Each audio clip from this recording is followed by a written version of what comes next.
নমস্কাৰ সকলোকে আৰু আশা কৰোঁ সকলোৱে ভালে আছে। ৰাতিপুৱাটো খবৰ লৈছিলোৱে, কিন্তু দুপৰীয়া আৰু আহি পালে নহয় নতুন ভিডিঅ'লৈ। তো ৰাইজ আজি মই গৈ আছোঁ ধুনীয়াকৈ আমাৰ হাজো মন্দিৰৰ ফালে, কিন্তু তাৰে ভিৰ দেখিহে মোৰ মাথা গৰম হ'ল। ভাবিছিলোঁ কিবা কিবি অলপমান এক্সপ্ল'ৰ কৰিম, কিন্তু নাই, একোৱেই নহ'ল। বাটতেই প্ৰকাণ্ড হাতীটোহে লগ পালোঁ। তেখেতক প্ৰণাম কৰি মানুহৰ ভিৰে ভিৰে ধুনীয়াকৈ ভিৰ ফালি ফালি আমি আহি পালোঁ মন্দিৰৰ ফালে। কাষতে আকৌ কিবা ফাংচনো চলি আছে, চাগে সেইবাবে মানুহৰ ভিৰ ইমানেই বেছি। উচ্চতাত উঠিলে হেনো অক্সিজেনৰ কমি হয়, কিন্তু মই ওপৰত আহি বৰ ভালকৈহে উশাহ ল'ব পাৰিলোঁ। ইমান যে ভিৰ আছিল।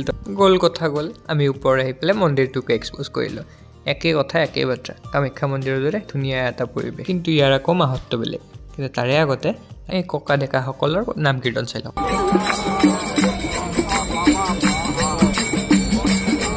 সঁচাকৈ বৰ সুন্দৰ পৰিৱেশ, কিন্তু তাৰে মাজতে এই বান্দৰটো চাওক, পোৱালিটোলৈ ধুনীয়াকৈ আগবাঢ়ি যাই আছে। সকলোখিনি ধুনীয়াকৈ দেখুওৱাৰ চেষ্টা কৰিলোঁ, যদিও অলপমান কিছুমান মিছ হৈ গ'ল। তো আপোনালোকক নেক্সট ভিডিঅ' এটাত দেখাই থাকিম বাৰু, কিন্তু তাৰে আগতে এইখিনি চাই লওক। তলফালে কি একেবাৰে প্ৰচণ্ড ভিৰ এতিয়াও চলি আছে। তো তাৰে পৰা ওলাই আমি আহি পেলাওঁ কেদাৰ মন্দিৰ। ইয়াতে খোৱা লোৱা কৰি লগ পাম নেক্সট